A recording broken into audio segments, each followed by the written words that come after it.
He first noticed it on an ordinary night. Nothing felt strange.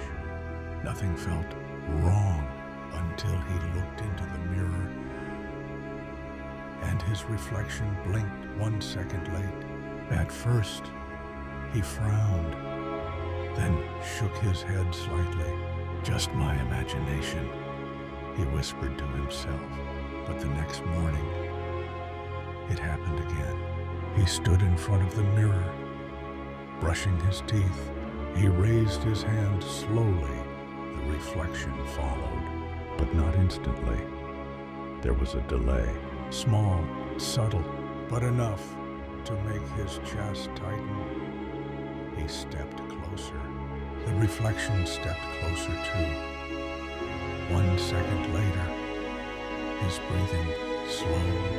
Mirrors don't do that. That night, he couldn't stop thinking about it. So he decided to test it. He stood in front of the mirror again, completely still. Seconds passed. Nothing happened. Then suddenly, the reflection smiled, but he didn't. His body froze. His lips stayed still.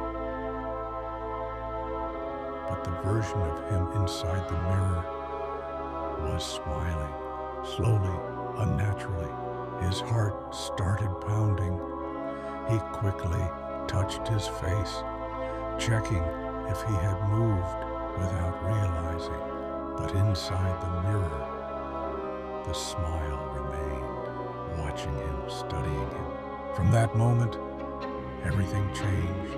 Every time he looked into the mirror, the delay became shorter. 1 second, half a second, almost nothing, but something else was changing too. The reflection was no longer copying him. It started moving on its own. Sometimes it would blink first. Sometimes it would tilt its head before he did. And sometimes it would just stare at him, not moving, not copying, just watching. Days passed, but he barely slept. He covered the mirrors in his house, avoided reflections in windows.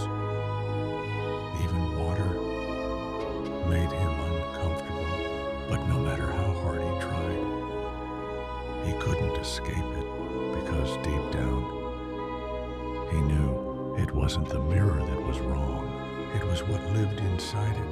One night he finally broke. He stood in front of the mirror again, shaking. "This isn't real," he whispered. His voice cracked. "This isn't real." He closed his eyes, took a deep breath, and slowly opened them again. The mirror was empty. No reflection, no movement, nothing. His heart stopped for a second. He leaned closer. "Hello." Silence. Then suddenly, a hand appeared on the other side of the mirror, pressing against the glass. His eyes widened in horror. Before he could move, everything went black. The next morning, everything seemed normal. He walked out of his room, sat with his family. No one noticed anything strange, but something was wrong. He wasn't speaking much, barely blinking, just staring, because the real him was trapped inside the mirror, screaming, begging, hitting the glass again and again, but no one could hear him. And the thing outside was living his life perfectly.